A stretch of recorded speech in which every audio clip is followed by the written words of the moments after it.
I saw my wife kissing another man at the party. I left without a word and never looked back. She spent months building a secret life behind my back. What she forgot was that I'm an IT guy. Finding things people try to hide is literally my job. My name is Evan Holland. I'm 41 years old, and for the last 14 years I've worked as a senior IT systems analyst at Meridian Corp, a mid-sized tech firm in Austin, Texas. Decent salary, good benefits, zero excitement. I was the guy who kept the servers running while everyone else got the credit. I was fine with that, or at least I told myself I was. I'd had an idea for years. A freelance web development studio, small, lean, focused on local businesses that couldn't afford the big agencies. Nothing flashy, just solid work at honest prices. I'd even sketched out a business plan twice. But every time I brought it up around Agnes, she had a way of deflating it without raising her voice. "Evan, you're a salaried guy," she told me once, not even looking up from her laptop. "That's just who you are. Some men are built to run things. You're built to maintain them."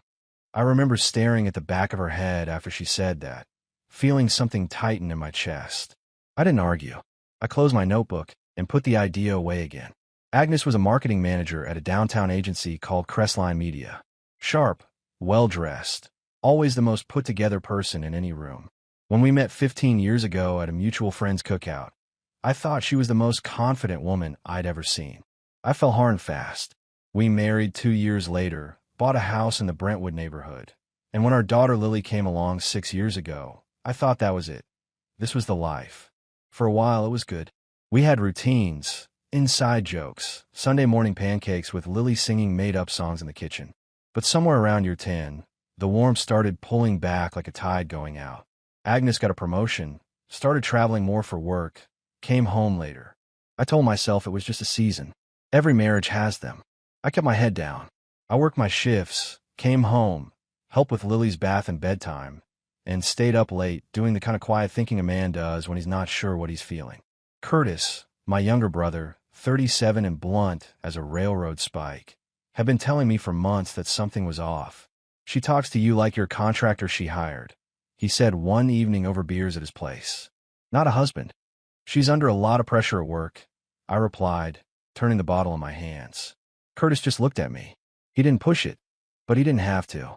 The words sat in the air between us like smoke. The shift I noticed first was the phone. Agnes had always been attached to it, but this was different.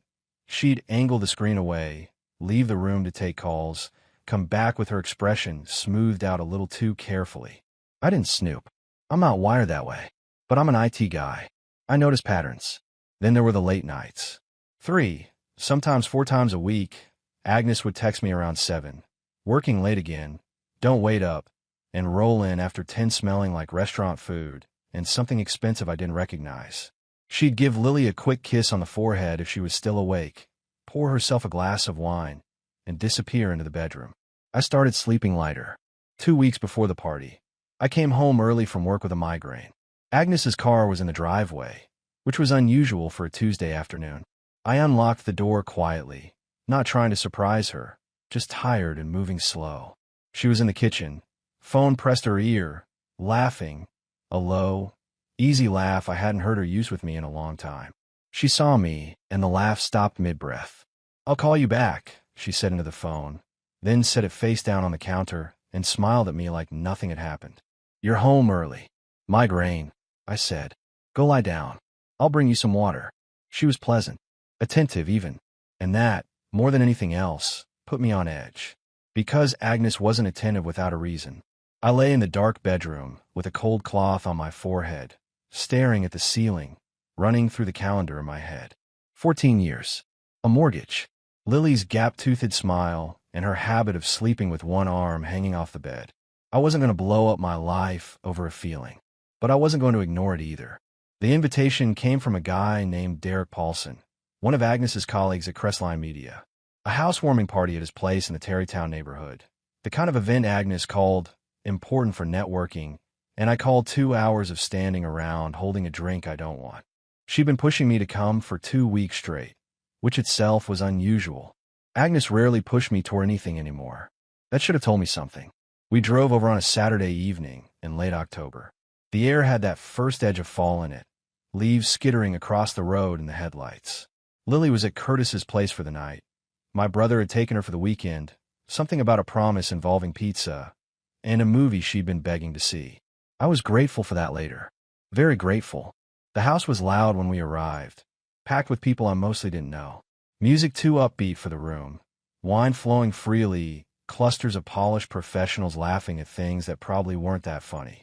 Agnes stepped inside and immediately transformed, shoulders back, smile wide, eyes scanning the room like she was looking for something specific. Or someone. I grabbed a beer from the kitchen and settled near the back wall, watching. That's what I do at parties. I observe. Agnes had always called it antisocial. I called it efficient. For the first 40 minutes, she circulated the room, and I tracked her the way you track a signal you're not quite sure is stable. She laughed too easily, touched people's arms when she talked. Nothing alarming on its own. But there was an energy to her I hadn't seen in a long time. Alive, lit up, present in a way she hadn't been with me in months. Then she disappeared. I gave it 10 minutes before I started moving. I checked the dining room, the hallway, the front porch where a few people were smoking. No Agnes. I was about to pull out my phone when I noticed the back door slightly ajar, a thin line of cold air cutting across the kitchen floor. I stepped outside. The backyard was dimly lit. String lights looped between two oak trees, casting just enough glow to see by. A couple stood near the fence on the left, talking quietly. And to the right, half hidden behind a wooden pergola draped in dead vines, I saw them. Agnes had her back partially to me. She was standing close, too close, to a man I didn't recognize. Tall, well-dressed, dark jacket. His hand was resting on her waist, and she wasn't pulling away. She was leaning in, actually, the way you lean toward warmth. She said something I couldn't hear, and he smiled, then tilted his head down toward hers. And then he kissed her. Not a quick thing. Not a confused accident. A kiss that had history behind it. I stood there for 3 full seconds. My brain kept loading the image like it couldn't process the file. My wife. Another man's hands. That yard. Those lights. I set my beer bottle down on the patio railing without a sound. I turned around, walked back through the house, past the loud music and the laughing strangers and the half-eaten cheese board on the dining table, and I walked out the front door. I didn't say a word to anyone. I drove home alone in the dark, both hands on the wheel, the radio off. The streets were quiet. I kept expecting to feel something explode inside me. Rage, tears, something dramatic. Instead, there was just this cold, spreading stillness, like ice forming over still water. I parked in the driveway, sat in the car for a moment staring at the garage door, then went inside. I poured a glass of water, drank it standing at the sink, looked out the kitchen window at the neighbor's porch light. My phone buzzed around 11:30. Agnes, where did you go? I've been looking for you. I put the phone face down on the counter and went to bed. She came home sometime after midnight. I heard the door, heard her heels on the hardwood, heard her pause outside the bedroom. I kept my breathing steady. She cracked the door open, stood there for a moment, then eased it shut again. I lay in the dark, wide awake, staring at the ceiling. I already knew what I'd seen. I didn't need to chase it, yell about it, or demand explanations at midnight. I was already done chasing things that ran from me. The name came to me around 2 in the morning. I'd seen it once, a text preview that flashed across Agnes's phone screen about 3 weeks earlier while it was charging on the kitchen counter. I hadn't thought much of it at the time. Just a name. Marshall. Now it meant something. I got up quietly, went to the living room, and sat in the dark for a long time. Not spiraling, just thinking clearly, the way a man thinks when the fog finally lifts and he can see exactly where he's standing. I wasn't going to blow up that night. I was going to be smart about this. And in the morning, one way or another, I was going to get the truth. I was already up when she knocked. I'd slept maybe 3 hours, and even that was generous. By 6:30, I was in the kitchen with a mug of coffee, watching the early light come through the window over the sink, organizing my thoughts the way I organized a system fault at work, methodically, without panic. Identify the problem, map the damage, decide on a response. The knock came at 8:12. 3 soft raps, like she wasn't sure she had the right to knock at her own door. I walked to the front of the house and opened it without hesitation. Agnes stood on the porch in yesterday's clothes, her mascara smudged beneath her eyes, her hair pulled back unevenly. She'd been crying. That much was obvious. Her chin wobbled the second she saw my face. Evan. Her voice broke on the single syllable. Please. Can I come in? I stepped aside without a word. She walked in slowly, hugging herself, and stopped in the middle of the living room. I closed the door and stayed near it, arms folded, watching her. I wasn't going to make this easy by sitting down and looking comfortable. I know what you saw.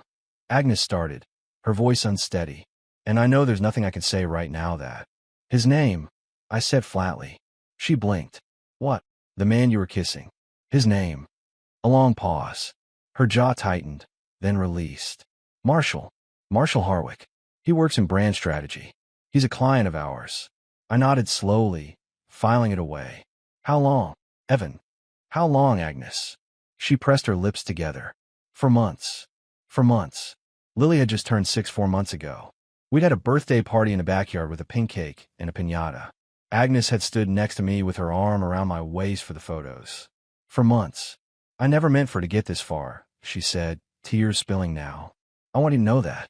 It started as, it wasn't supposed to be anything serious. I let a beat pass before I spoke. You know what I find interesting, Agnes? You're standing here explaining what it was supposed to be. Not what it was. Not what you chose. Just your original intentions. Like that changes anything. She flinched. I'm not trying to make excuses. Then don't. I unfolded my arms and moved to the kitchen doorway. You're going to pack a bag. You can stay at your sister's or wherever you need to go, but you're not staying here while I figure out what comes next. You can't just. She stopped herself, recalibrated. Her voice dropped. What about Lily? Lily is at Curtis's until tomorrow. I'll pick her up. You can call her tonight. I met her eyes. But I'm not going to stand here and have a conversation about feelings while I'm still processing the fact that you've been lying to my face for 4 months. Something shifted in her expression then. For just a second, the briefest flash, the grief was replaced by something sharper. You know, if you'd been more present. Don't. My voice came out low and even, but with enough weight that she stopped. Don't try to make me the reason you kiss someone else at a party. I worked long hours to keep this family stable. If you had a problem with that, you had a mouth to say so. What you didn't have was permission to go find someone else while I wasn't looking. The silence that followed was heavy. Agnes stood there with tears running down her face and nothing left to say. Finally, she turned toward the hallway and went to pack her bag. She was gone within the hour. I stood at the front window and watched her car pull out of the driveway. Then I went back to my coffee. It had gone cold. I poured it down the drain and made a fresh cup. Then I sat down and started thinking about Marshall Harwick. I'm not proud of the next 48 hours, but I'm not ashamed of them either. I didn't break anything, didn't call Agnes 20 times, didn't drive past any addresses at night like a man losing his mind. What I did was work the problem. I started with the family laptop. Agnes and I shared an iCloud account for photos. Lily's pictures mostly, birthday shots and school events, the kind of thing you think you'll sort into albums someday and never do. I opened it Monday morning after dropping Lily at school, sitting at the kitchen table with a second cup of coffee and the quiet house around me. I wasn't expecting much. What I found hit differently. The photo stream went back 14 months. In the first few months, nothing unusual. Lily's gymnastics recital. A trip Agnes took to a conference in Dallas. Random food photos. But then, around the 10-month mark, a pattern started emerging. Agnes with her phone camera angled low, like she was trying to capture something without being obvious about it. Blurry backgrounds, restaurant lighting, and in 2 of them, partially cropped but unmistakable, a man in a dark jacket. The same build, the same profile. Marshall Harwick. 10 months ago, not 4. I sat back in my chair and let that land. She'd lied about the timeline. Of course she had. 4 months was survivable. A mistake, a moment of weakness. Something that could theoretically be explained. 10 months was a decision. 10 months was a parallel life. I copied the dates and noted the locations based on the photo metadata, something Agnes didn't know I could read. A restaurant in the Domain area. A bar on South Congress. One photo taken near Zilker Park on a Sunday afternoon. A Sunday I remembered because I'd been home alone with Lily while Agnes had a work brunch. I was still sitting there when my phone rang. Boyd Stokes. We'd gone to Reagan High together. Lost touch after college, reconnected a couple years back when it turned out he was running a small cafe 2 miles from my office. Good guy. Direct. Hey man. Boyd said when I picked up. I need to tell you something. I've been sitting on it, and it's been eating at me. I straightened up in the chair. Say it. He exhaled.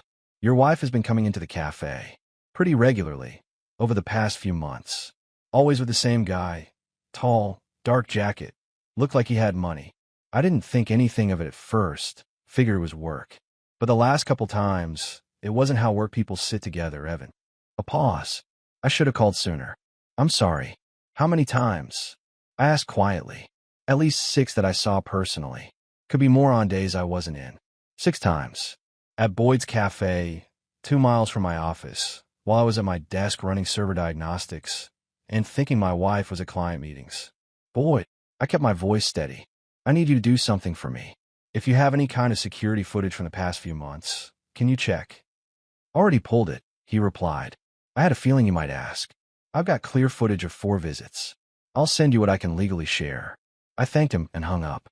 Then I sat in the silence of my kitchen and thought about 10 months of my life being quietly disassembled behind my back while I maintained servers and picked Lily up from school and told myself everything was just a season. My phone buzzed. Agnes, I think we should talk. Not a fight, just a talk. I put the phone face down and opened my laptop.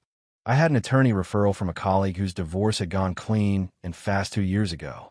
I never thought I'd need it. I found the business card in my desk drawer, turned it over once on my fingers, and dialed.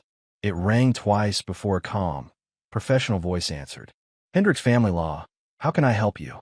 My name is Evan Holland, I said. I need to schedule a consultation. Curtis brought Lily home Sunday evening around 5. She came through the front door like a small hurricane, backpack bouncing, ponytail half undone, holding up a crayon drawing she'd made at Uncle Curtis's house with both hands. Daddy, look, it's our family at the beach. Even though we've never been to the beach, but I want to go, so I drew it anyway. I crouched down and took the drawing carefully, studying it. 4 stick figures, one clearly taller than the others, one with a yellow swirl of hair. A blue scribble of ocean beneath the sun with a smiley face. This is the best thing I've ever seen, I told her, and meant it. She beamed, dropped her backpack, and ran to the kitchen asking about dinner. Curtis stayed in the doorway, watching me stand back up. He read my face the way only a younger brother can. The way someone reads a language they've known their whole life. How bad? He asked quietly. 10 months. I replied, just as quiet. Not for like she said. He closed his eyes briefly. What are you going to do? Already called a lawyer. Consultations Tuesday morning. I folded Lily's drawing and tucked it into my shirt pocket. I need you to keep this normal for her as long as possible. She's going to have questions soon enough. Curtis nodded. No hesitation. Whatever you need. You know that.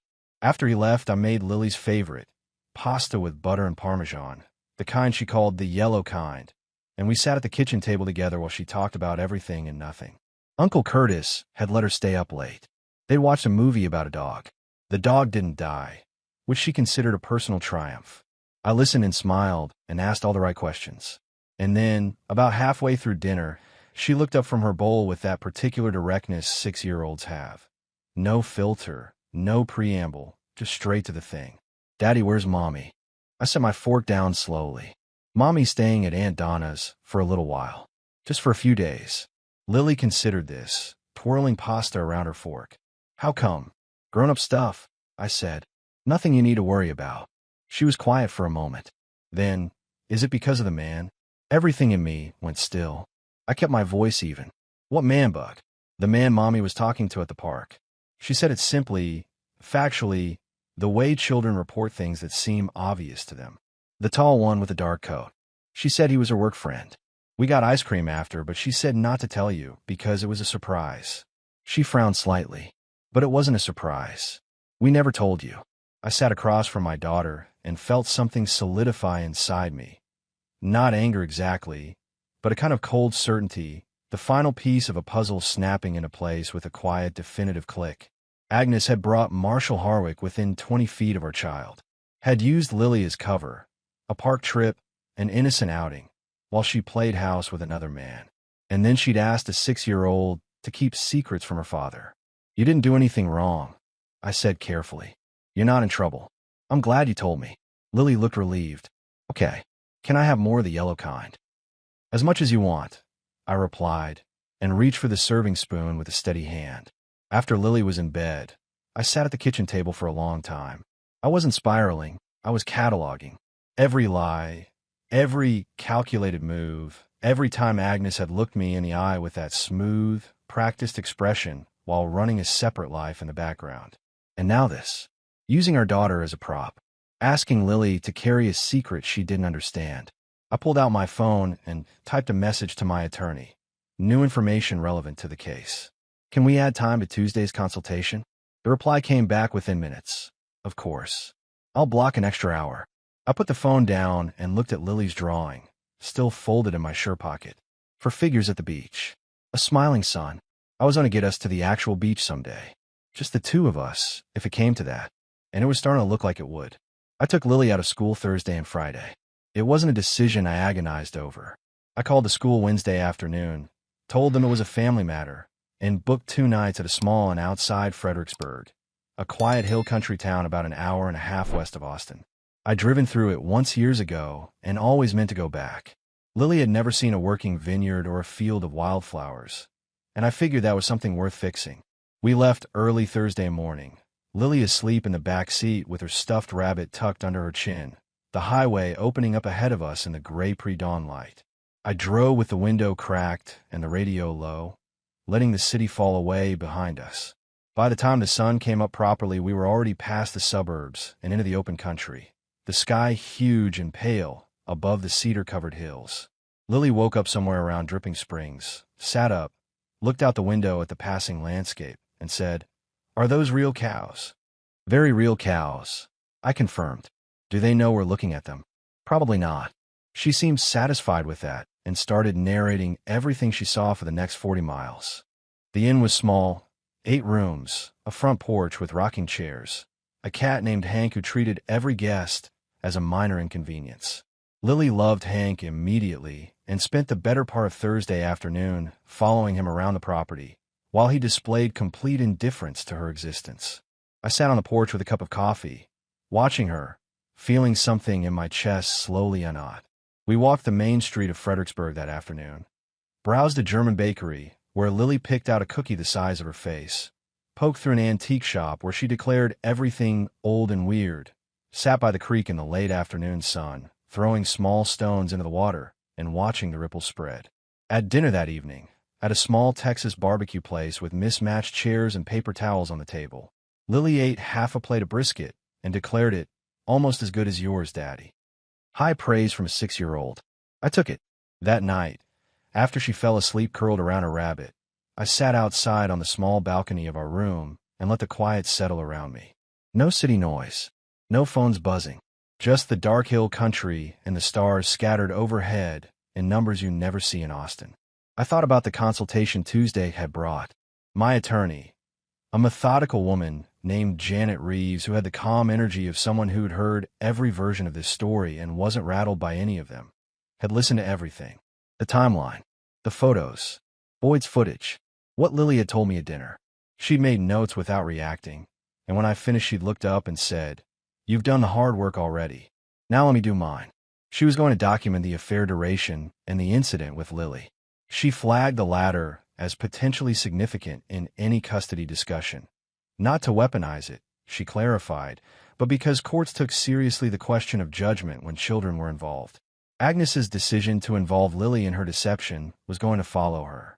I hadn't called Agnes since Monday. She'd texted several times, some pleading, some edging toward accusatory, one message at 2 in the morning that I read and didn't answer. She'd also, according to Janet's paralegal who'd done a quick check, already consulted with an attorney of her own, moving fast, which told me she was more worried about the outcome than she'd let on. Good. I looked up at the sky and thought about the business I'd never started because Agnes had spent years telling me I wasn't built for it, that I was a maintenance man, not a builder, that some men just stayed in their lanes. Sitting on that balcony in the dark, with my daughter breathing quietly inside and the hill country stretching out in every direction, I made a decision. When this was over, the lawyers, the paperwork, the whole grinding process, I was going to start the studio. Not to prove anything to Agnes. She didn't get to be the reason I built something anymore. I was going to do it because it was mine, and it was time, and nobody was going to talk me out of it again. Lily appeared in the doorway in her pajamas, dragging the rabbit by one ear. Daddy, I can't sleep. Can I sit with you? I pushed the second chair toward her. Get over here. She climbed up, tucked her feet under herself, and looked up at the sky. There's so many stars. Yeah, I agreed. There really are. We sat together in the dark for a while, my daughter and I, and for the first time since that backyard in Terrytown, I didn't feel like a man with the floor caving in beneath him. I felt like a man figuring out where he wanted to stand. I found Marshall Harwick on a Tuesday. It wasn't hard. Agnes had let his name slip, and Boyd's security footage had given me a clear enough look at his face that I'd been able to confirm him on LinkedIn within 20 minutes of sitting down at my laptop. Brand strategy director at a firm called Apex Creative Partners, downtown Austin, 3 blocks from Crestline Media. Polished profile photo. Lots of endorsements. The kind of man who'd spent considerable energy making sure the world knew he was impressive. I didn't go looking for a confrontation. That's not how I'm wired. But I decided, somewhere between Fredericksburg and home, that I wasn't going to let this man remain an abstraction, a name in Boyd's footage, a shape in a backyard. I needed to look at him, say my piece, and then walk away with my head up. I parked in the public garage adjacent to Apex Creative's building on a Tuesday afternoon and waited. I knew from Agnes's old calendar, still synced to the family account she'd forgotten to disconnect, that Marshall had a client lunch that ran until 2 o'clock most Tuesdays. At 2:17, he came through the lobby door alone, phone in hand, jacket over one arm, moving with the unhurried confidence of a man who'd never had to answer for much. I stepped out of the shadow of a support column as he passed. Marshall Harwick. He turned, took me in. Something moved behind his eyes. Recognition, maybe, or the instinct of a man who knows he's been caught at something and has been rehearsing this moment in the back of his mind. Evan Holland, I said. Agnes's husband. He straightened slightly, adjusting his jacket over his arm. Look, he started, his tone calibrated to sound reasonable, even sympathetic. I know this situation is. I'm not here to fight you. I kept my voice level, hands in my pockets. I just want you to hear something from me directly, face to face, because I think you should know what kind of man you're dealing with. He waited jaw tight. You spent 10 months with my wife. You sat across from her in Boyd's Cafe 6 times that I know of, probably more that I don't. You were in a park with my 6-year-old daughter, who was asked to keep secrets from her father because of you. I paused. Let that sit between us. I've got documentation of most of it. My attorney has the rest. So whatever version of this story you've been telling yourself, that it was casual, that nobody was really getting hurt, that Agnes was unhappy and you were just filling a space, I need you to know that version is done. It doesn't exist anymore. Marshall's composure had developed a small, but visible fracture along the edges. He still wasn't speaking. You don't owe me remorse, I continued. I'm not asking for it, and I wouldn't believe it if you offered it. What I'm telling you is that I see you clearly. And more importantly, my lawyer sees you clearly. So if Agnes decides to spin a story about our marriage that tries to make me look like the reason this happened, understand that everything I just described is sitting in a folder in Janet Reeves's office, ready to be used the moment it needs to be. I held his gaze a moment longer. That's all I came to say. I turned and walked back toward the elevator without waiting for a response. Behind me, I heard him start to say something, then stop himself. The elevator doors opened. I stepped inside and turned around. He was still standing in the same spot, watching me. I let the doors close. Riding down, I noticed my hands were completely steady. No shaking, no adrenaline crash. Just a quiet sense of having said exactly what needed to be said, to exactly the right person, in exactly the right way. Some moments cost you something. This one gave something back. Agnes called that evening. 3 times in 20 minutes. I answered the third. You went to see him.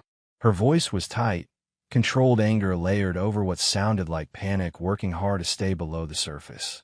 You had no right to. I had every right, I replied calmly. I spoke to him in a public place. I didn't threaten him. I stated facts. If that makes you uncomfortable, Agnes, I'd ask you to sit with why that is. Silence. Then, this is going to make everything harder. You made everything harder, I said without heat. I'm just responding to what you built. She hung up. I put the phone on the counter and went to check on Lily, who was in her room constructing an elaborate fort from couch cushions and bed sheets that apparently required urgent structural consulting from her father. I spent the next 20 minutes being a structural consultant. It was the best 20 minutes of my week. The woman's name was Sophia Hope, and I met her through the worst possible version of professional humiliation. My work laptop had chosen the Monday after I got back from Fredericksburg to stage a complete system failure. Corrupted boot drive, 3 years of project files potentially gone, the kind of technical disaster that would have been catastrophic if I hadn't been a systems analyst who backed everything up compulsively. Still, the recovery process required a specific piece of software I didn't have licensed, and the IT department at Meridian Corp's Austin satellite office, staffed that day by exactly one person, didn't have it either. That one person was Sophia Hope, 36, who had apparently transferred from the Denver office 2 months ago, and whom I had somehow failed to encounter until I walked into the help desk bay, looking like a man who hadn't slept properly in 2 weeks. "You've got the 1,000-yard stare of someone whose rate array just failed," she said, looking up from her monitor. "Close. Boot drive corruption. I need a licensed copy of Data Rescue Pro, and probably about 4 hours." She tilted her head, studying me with the calm assessment of someone who actually understood what I just said. "About the license.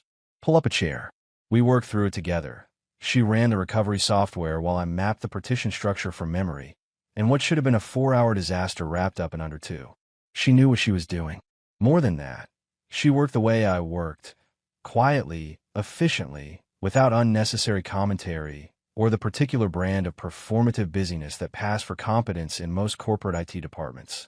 When it was done, she handed me a printed recovery report and said, "Coffee?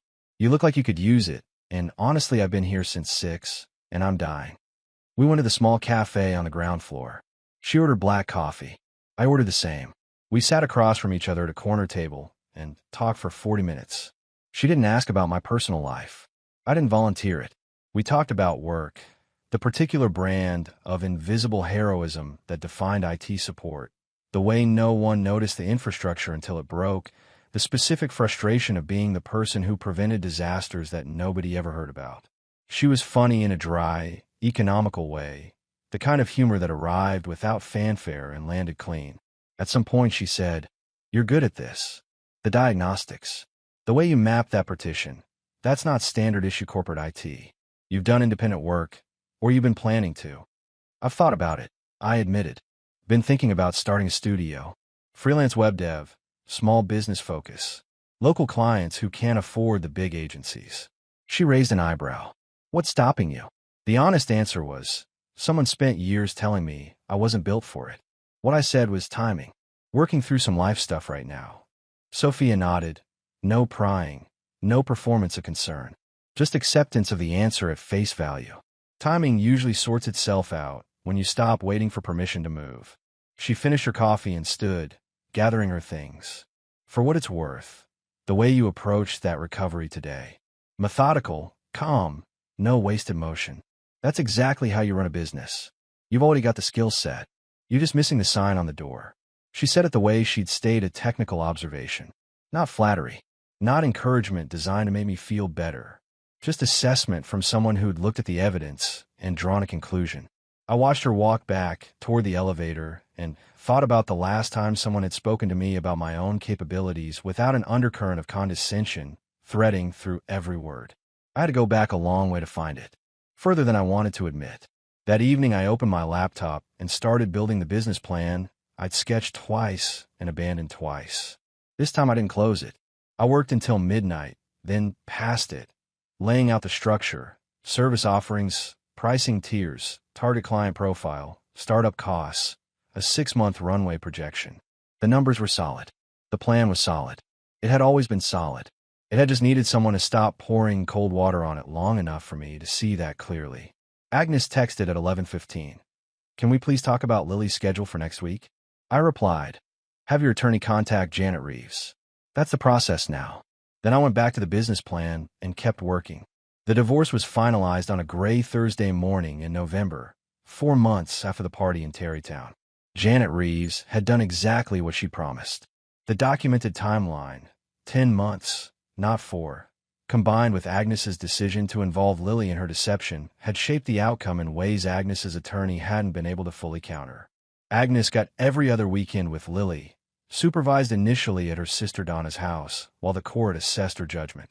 I got primary custody. The house stayed mine. Agnes's secret expenditures, 2 hotel stays, and a string of restaurant charges she'd buried in a shared credit card account, were factored into the settlement division. Agnes had tried one final push 2 weeks before the hearing. She'd shown up unannounced on a Sunday afternoon while Lily was napping, standing on the front porch with no makeup and a rehearsed look of raw vulnerability that might have worked on me 2 years ago. "I need you to hear me," she said. "Not as your attorney's client. As your wife. Former wife," I replied, leaning against the doorframe. Her expression flickered. "Evan, we built something real. Lily needs her family together. Lily needs stable parents who don't ask her to keep secrets," I said evenly. "She's got one of those. I'm working on making sure that's enough." Agnes's composure slipped thin, and what came through underneath wasn't grief, it was frustration. The frustration of a woman who'd expected a different outcome and couldn't understand why her usual tools weren't working. "You were never really present," she said, her voice sharpening. "Even before any of this.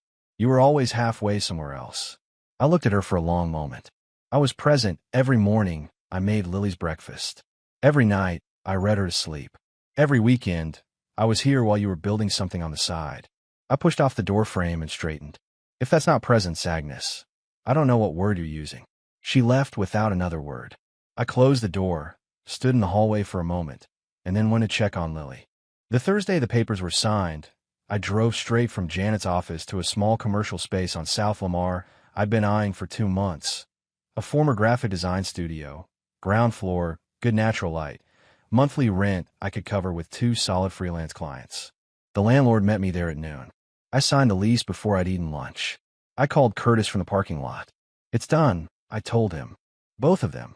A pause. Then, "Which one feels better?" I thought about it. Honestly, about the same. He laughed, short and genuine. "I'll bring beer tonight." The studio didn't have a name yet when I signed the lease. I spent 3 evenings that week running through options, filling notebook pages with combinations that either sounded too corporate or too cute. On the 4th evening, Lily wandered into the kitchen while I was staring at my notebook and asked what I was doing. "Try and name my new business," I told her. She thought about this with the seriousness she applied to most things. "What does it do?" "I build websites. For people who need them." Another pause. "Call it Daddy's Websites." I wrote it down. Then I wrote down the actual name, Holland Web Studio, and circled it twice. Clean. Direct. Mine.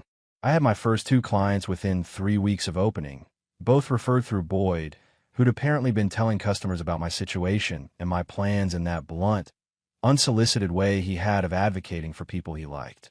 A local bakery needed a full site rebuild. A law office needed a booking system overhaul. Neither project was glamorous.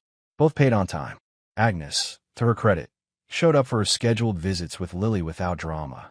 Whatever had been happening between her and Marshall Harwick had apparently run its natural course. Curtis mentioned, in passing, that he'd heard through a mutual contact that Marshall had moved on to someone else within 6 weeks. I didn't feel satisfaction at that. What I felt was a kind of distant recognition, the confirmation of something I'd already understood.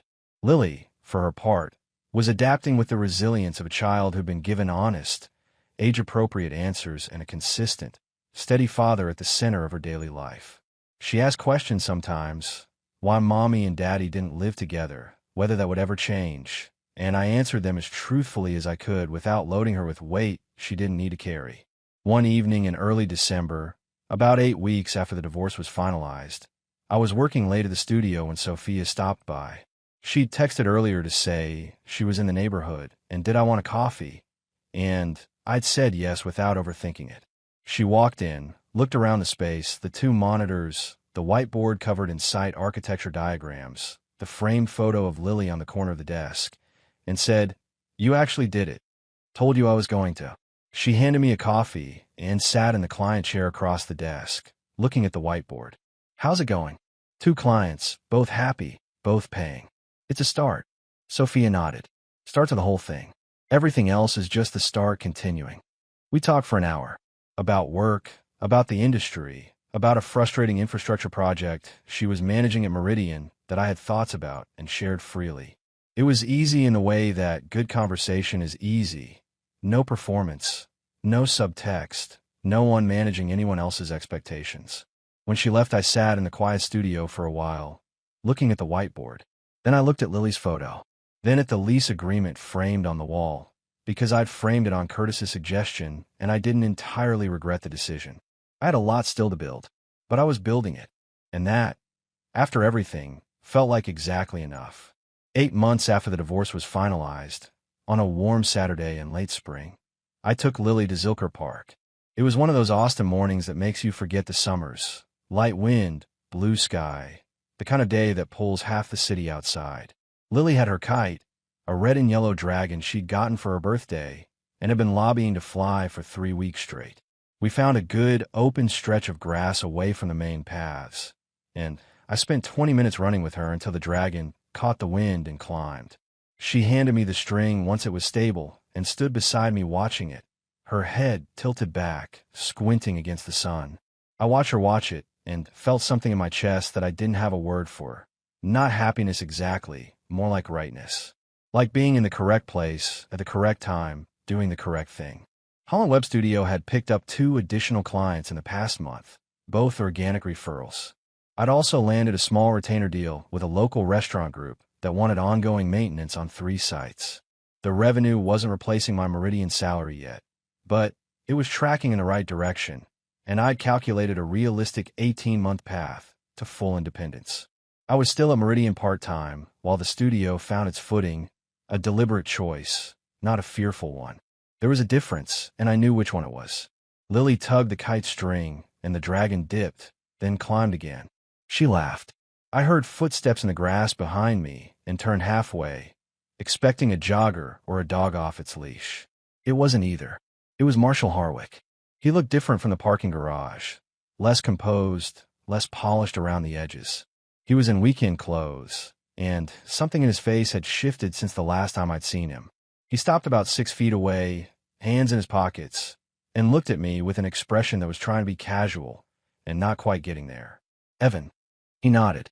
"I figured I might run into you here eventually. Agnes mentioned you come here with your daughter." I looked at him without expression. "Marshall." He cleared his throat. "I know this is strange. He stopped, started again. "Agnes and I aren't together anymore. Haven't been for a while. And honestly, the way things went these last few months," he paused, rubbing the back of his neck. "She's been different. Difficult. I can't tell anymore whether what she says about any situation is actually what's happening, or whether it's her version of what's happening, which are 2 different things. She told me things about you, about your marriage, that I took at face value, and I'm starting to think I shouldn't have." He said it with the uncertain air of a man who'd arrived at an uncomfortable conclusion and wasn't quite sure what to do with it. I looked at him for a moment. Then I said, "Let me ask you something, Marshall. When you met Agnes, what did she tell you about why her marriage wasn't working?" He blinked. "She said you were distant. Checked out. That she'd been trying to get through to you for years. And you believe that?" "I did." "So you thought," I said, my voice even and unhurried, "that a woman who was willing to deceive her husband for 10 months, use her 6-year-old daughter as cover, and ask that same daughter to lie to her father, you thought a woman capable of all that was giving you a straight account of her marriage?" Marshall stared at me. "She didn't change, Marshall. She just redirected." I turned back toward Lily and the kite. "If she's doing to you what she did to me, you already know the answer. You just came here hoping I'd tell you something different." A long silence. The wind moved through the grass between us. "Yeah," he said finally quietly. "I guess I did." I didn't respond to that. There wasn't anything useful left to say. After a moment, I heard his footsteps retreating across the grass, growing quieter, then gone. Lily looked up at me. "Who was that?" "Nobody important," I told her. She accepted this, turned back to the kite, and handed me the string again. "Your turn to run with it, Daddy." I took the string, started running, and felt the dragon pull hard against the wind and climb.